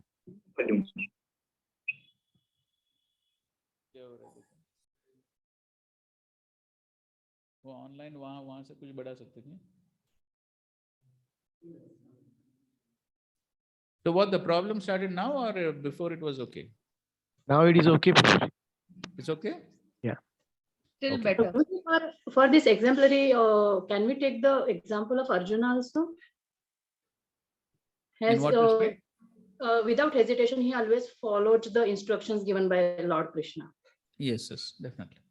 Okay, so in the next verse, he speaks about the qualities of a saintly person. Titikshaya karunaya maitriya chakila jantushu samatvena cha sarvatma bhagavan samprasidati. The Lord is very satisfied with devotees when the devotee greets other people with tolerance, mercy, friendship, and equality. Okay, so these are the qualities of a sadhu that Lord Kapila also speaks. What is the verse? Tidikshva karunika surudha sarvadehinam ajata shatra shanta sadhava sadhu bhushana. So similar qualities here also. So very satisfied when the devotee he deals with other people with these qualities of tolerance, mercy, friendship, equality. And so Prabhupada is explaining these qualities. Prabhupada begins the purport by saying it's the duty of an advanced devotee in the second stage of devotional perfection to act in accordance with this verse. So these are essentially the qualities of the Madhyamadhikari. So he should act according to these qualities. Right, and Prabhupada is explaining in brief these qualities. Reading the last sentence of the purport. It is said, therefore, that a saintly person is always tolerant and merciful. He's a friend to everyone, never an enemy to anyone, and he is peaceful. These are some of the good qualities of devotee. So if you want to please the Supreme Lord, then one should try to cultivate these qualities. And then what happens when one satisfies the Supreme Lord? What is the result? He speaks in the next verse. Samprasanne bhagavati purusha prakruter gune vimukto jiva nirmukto brahma nirvanam ruchati. Please read the translation. One who actually satisfies the Supreme Personality of Godhead during one's lifetime becomes liberated from the gross and subtle material conditions. Thus, being freed from all material modes of nature, he achieves ultimate spiritual bliss. Unlimited spiritual bliss. Unlimited.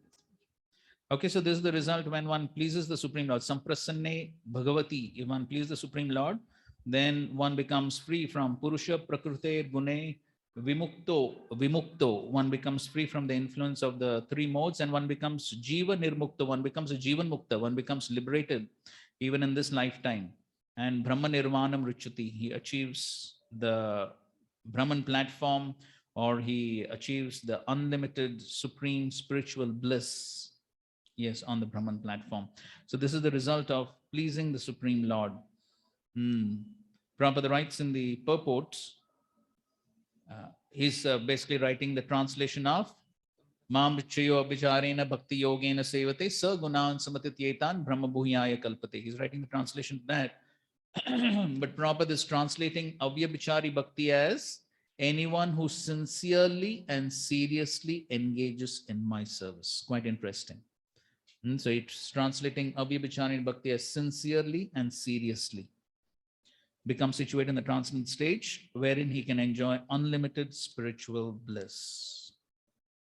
Further down, towards the end of the first paragraph, here it's clearly said that upon pleasing the Supreme Personality of Godhead, one immediately attains to the spiritual platform and enjoys unlimited blissful life.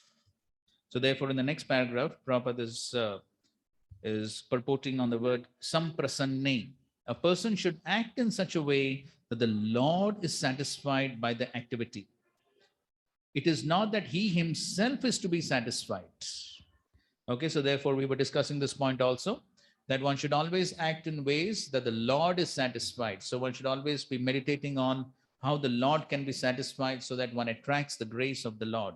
It is not that he himself is to be satisfied. That's what usually one is thinking. One is thinking how I can be satisfied. But we have to change that thinking to think how Guru can be satisfied, how the Lord can be satisfied. Yasya prasadat bhagavad prasado. Of course, when the Lord is satisfied, the devotee automatically becomes satisfied. So when the Lord is satisfied, devotee becomes satisfied. Prahlad Maharaj gives the example of Mirror and the yes. reflection. If one decorates the face, the reflection will automatically be decorated. So this is the secret of the process of bhakti yoga. So that's how one can be satisfied on the path of bhakti, by satisfying the Lord. And then he speaks about the karmis, jnanis, yogis. Nobody is trying to satisfy the Lord. So finally he ends the purport by saying, by working to please the Lord, by engaging his senses in the Lord's loving service, the devotee is immediately situated on the transcendental platform and he enjoys unlimited blissful life. Okay. Now from the next verse onwards, Swayambhu Manu begins to speak about how in the material world, it is the three modes which are acting under the influence of the Supreme Lord. And therefore, he discusses on this important theme in the next few verses. He's discussing on this important theme of who is the doer of all activities in this world. Who is the doer? So we'll come to that discussion after reading a few verses. Text 15. Bhute panchabir arabdher yoshit purusha evahi tayor vyavayat sambhutir yoshit purushayoriha. The creation of the material world begins with the 5 elements, and thus everything, including the body of a man or a woman, is created of these elements. By the sexual life of men and women, the number of men and women in this material world is further increased. Okay, so how everything in the material world is created out of these 5 elements. and that's and how that is being propagated. So Prabhupada, in the purport towards the end of the first paragraph,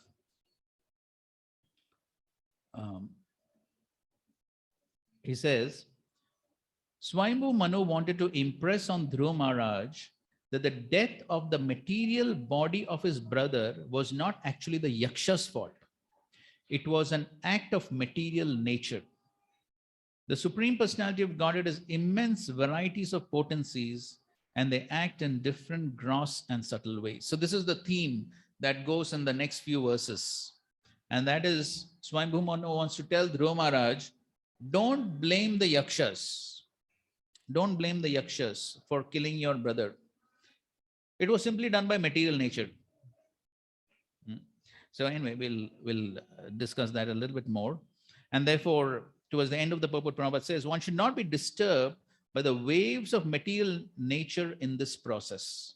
Dhruva Maharaj was indirectly advised not to be afflicted by the death of his brother because our relationship with the body is completely material. The real self, spirit, soul is never annihilated or killed by anyone. So there are both these points. One point is that ultimately it's only the body that is killed. The spirit soul is eternal. Na hanyate hanyamane sharire. And the other point is, don't blame the yakshas, because ultimately everyone is acting under the influence of the modes. And the modes are, of course, acting under the influence of the Supreme Lord. Text 16. Please continue reading the translation.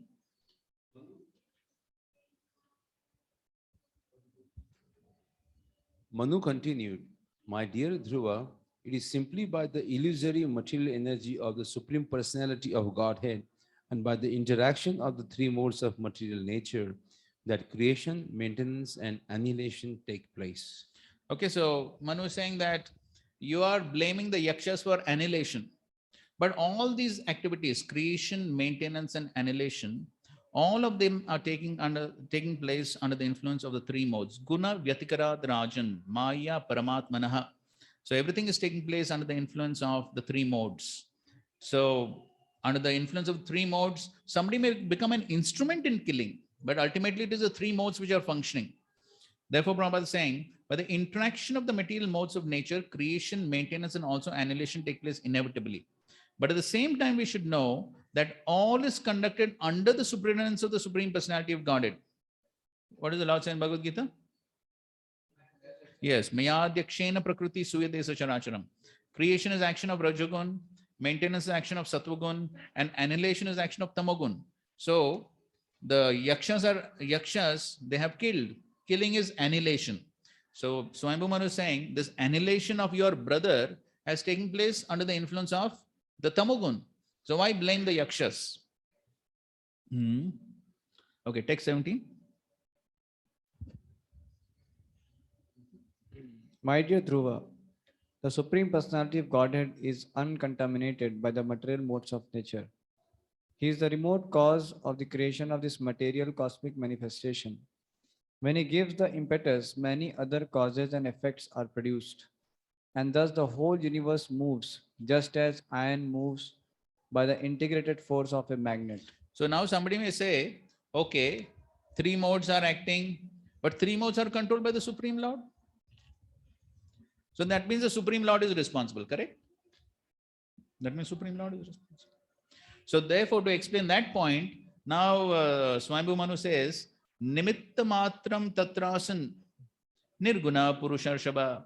So he says that the Supreme Lord is simply nimitta matram. He is simply the remote cause of everything that is happening. So the modes are acting under the influence of the Supreme Lord, but the Supreme Lord is not responsible for whatever is happening. He is simply the remote cause. He is simply nimitta matram. Prabhupada writes, how the external energy of the Supreme Personality of Godhead works within this material world is explained in this verse. Everything is happening by the energy of the Supreme Lord. So to explain this, Prabhupada gives the example of the potter and the potter's wheel. The potter's wheel rotates and several varieties of earthen pots come out. There are many causes for the earthen pots, but the original cause is the potter who sets a force on the wheel. That force comes by his superintendence. Further down, the pot is produced under certain conditions of action and reaction of material energy, but the potter is not in the pot. In a similar way, the material creation is set up by the Lord, but he remains aloof. So he has created the whole system of the working of the material world and the material energy, but the Lord always remains aloof. Which is the verse from the Bhagavad Gita which is explaining this point? Okay, one is Natasya Karyam Karnam Cha Vidyate. Of course, that is from the Vedas, right? So there is this entire section of the Bhagavad Gita from 9.4 to 10. So in 9.9, yes, in 9.9, Krishna explains how he is Udasinavat. He is Udasinavat. He is as if neutral. What is Prabhupada's famous example for that? How the Lord is Udasin.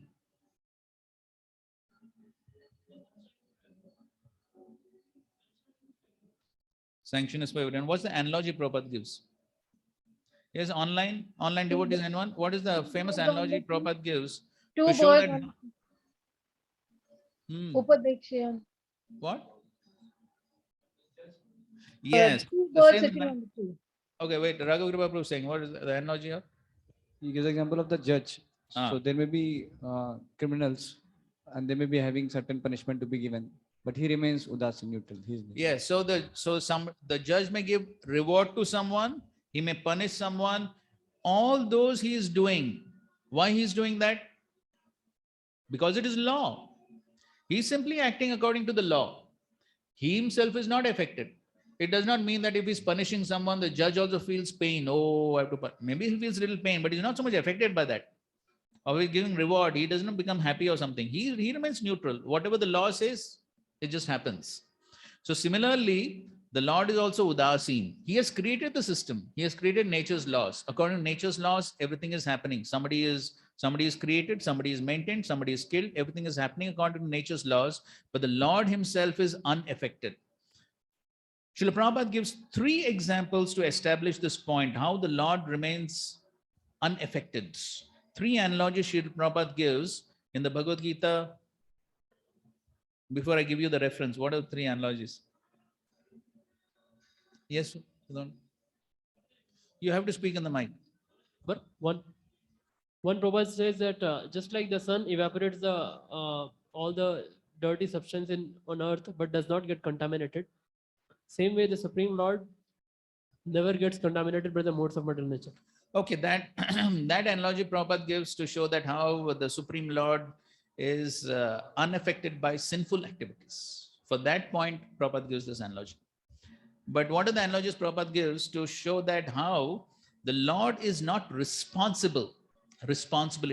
The Lord is not responsible for whatever anybody else is doing. Is it the example of the rains? Yes, good. What is the example? Although because after the rains, we see so many varieties of vegetations, but it's not the rain. Rain is falling on the rocks and the ocean also. Yes. So who's responsible? The seeds which are there in the ground. Exactly. That's right. So this is one analogy Prabhupada gives. Yes, the seeds are responsible. Rain is falling everywhere. Sometimes there will be thorny bushes that grow. That sometimes the apple trees, mango trees. But the rain is not responsible. The seeds themselves are responsible. Good. That's one analogy. Second analogy, yes, Sri Bhagavad Prabhu. About the government and the citizens, whether the citizens do crime or if they do some good work, based on that, government awards them or punishes them. So Okay, good. Okay, good. Yes, the government. Prabhupada gives the example of the king. Yes, but same analogy. Yes, so somebody may put in jail, somebody may be rewarded. All that the government does, but that is simply according to law. The government or the king is not responsible for what the citizens do. And the third example? Yes, Salakshmi. I don't know whether Prabhupada gave or somebody else gave. But when the teacher is teaching the students, it's up to the student to receive. Sometimes some students are getting more marks or some students are getting less marks. It's not because of the teacher, but the student, how he is receiving the... Yes, this is also a perfect example actually. Srila Prabhupada does give it in his Bhagavatam purports in the 7th canto. That's right. There's one more analogy. Okay, Srila Prabhupada gives the example of the company owner and the employees within the company. So the employees may do some nonsense, may do some good things, bad things, but the employer is not responsible. He's not responsible. Though people may blame him or whatever, but he's not responsible for what the good and the bad activities which the employees are doing. So Prabhupada gives these three analogies in the purport to verse 4.16 in the Bhagavad Gita. So similarly, so the same point Swayambhu Manu is telling over here. So one should not think that, okay, material modes are responsible, so therefore the Supreme Lord is responsible. No, the Supreme Lord is not responsible. He is the remote cause, like the potter. There are varieties of pots that are being made. Who is the immediate cause? Who is the immediate cause of the pots? Yes, the clay or the earth, that and the wheel of the potter. Those are the immediate causes. The potter is the nimitta matram, the remote cause. So similarly, the Lord is also the remote cause, therefore he cannot be blamed. So in the Bhagavad Gita, there is this beautiful section, which is a short but very important section. You can go through it later on. This is 5th chapter, verses 13 to 16. So this is a very beautiful section, which is explaining about who is the doer, who is the cause of whatever is happening in the world. So it's a very beautiful section. You can read it later on. Especially the purport to 5.15 is a very, very beautiful purport, and can be actually, it's a very important section, can be taken as a separate seminar or a separate presentation on this very important topic of who is the doer. Technically, this topic is called as etiology. Okay, etiology. E-T-I-O-L-O-G-Y. The study of causation, 5.13 to 16. So most of those points are covered over here also by Swayambhu Manu. You can go through that section later on. And towards the end of the purport, Srila Prabhupada is also refuting Mayavad philosophy. According to Mayavadi philosophers, the Supreme Brahman has transformed himself into many varieties of forms, but that is not the fact. We had discussed this point in a previous section. What are those two philosophies, the Mayavadis and the Vaishnavas? In respect to transformation, we had discussed in a previous class. Yes, Vivartavad and Parinamvad. Okay, so Vivartavad is the philosophy of the Mayavadis. They say the Supreme Brahman himself has got transformed. But the Vaishnava philosophy is Parinamvad. What does it say? Yes, transformation of energies, not transformation of the Supreme Brahman. Okay, so these are some important points which Swayambhu Manu is describing. Okay, text 18. Let's recite this verse. Sakalvidam Bhagavan Kala Shaktya Guna Pravahena Vibhakta Virya Karotya Karteva Nihantya Hanta Cheshta Vibhumna Kaludur Vibhavya. The Supreme Personality of Godhead said, by his inconceivable supreme energy, time causes the interaction of the three modes of material nature, and thus varieties of energy become manifest. It appears that he is acting, but he is not the actor. He is killing, but he is not the killer. Thus, it is understood that only by his inconceivable power is everything happening. Yes, so these are some apparent contradictions. He is acting, but he's not the actor.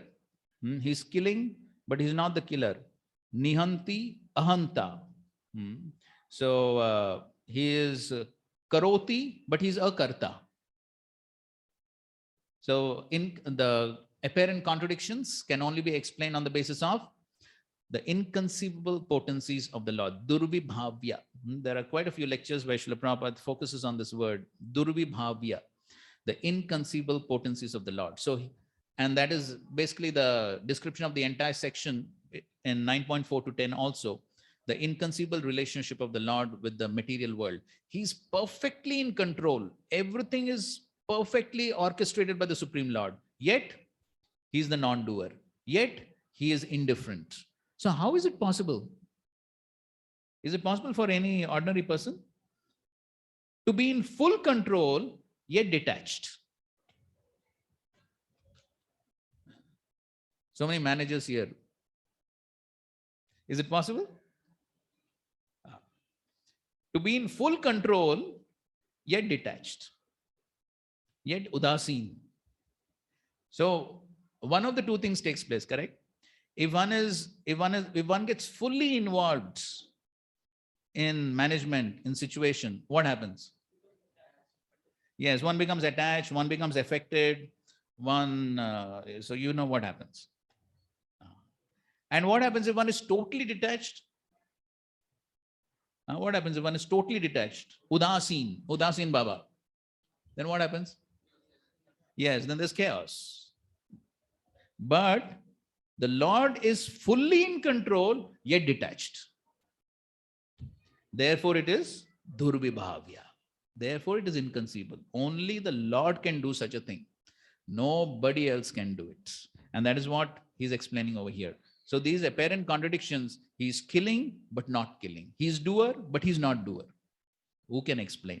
This is only possible by the inconceivable potencies of the Lord. Therefore, Prabhupada says the word Durvibhavya means inconceivable by tiny brains. So here he gives the example of the government.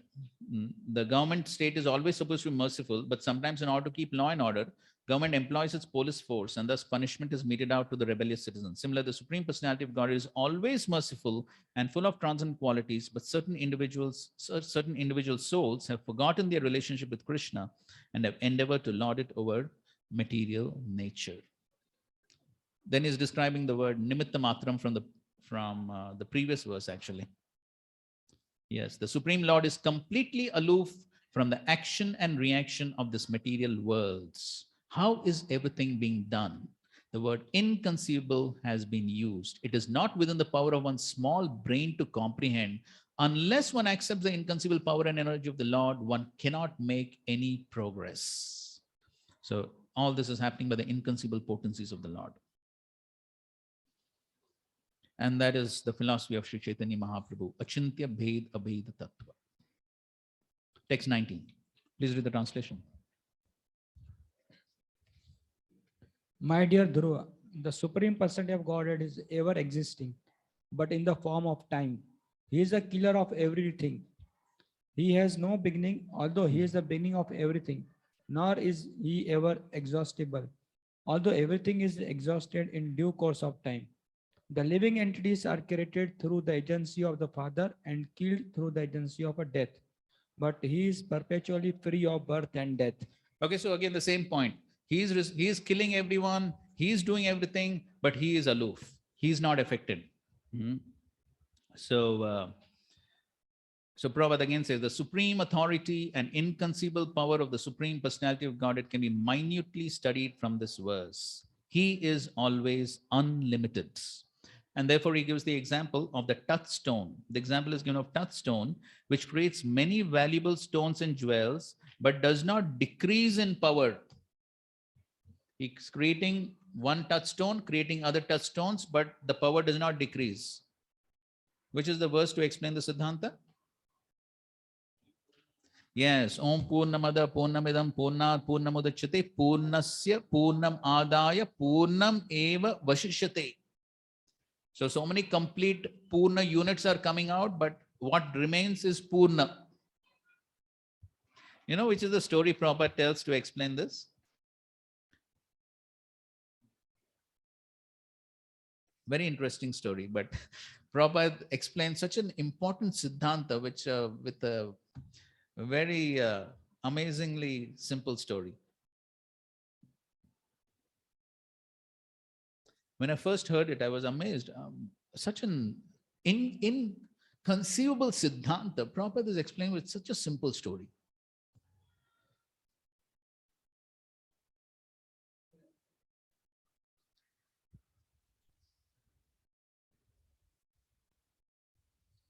Like a father may beget a son, that story. Okay, Prabhupada tells the story. I'm sure most of you know it, but you may not know that Prabhupada used it in this context. Prabhupada tells the story of the teacher who on a festival told the students to get some gifts. You know that? So Andhudip Prabhu can complete the story. Give.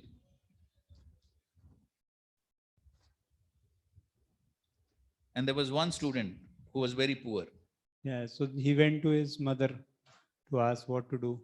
So she said that I don't have anything, but you can ask your brother. He stays in the forest. You call out to Gopal. Yes, Gopal Dada. Gopal Bandhu.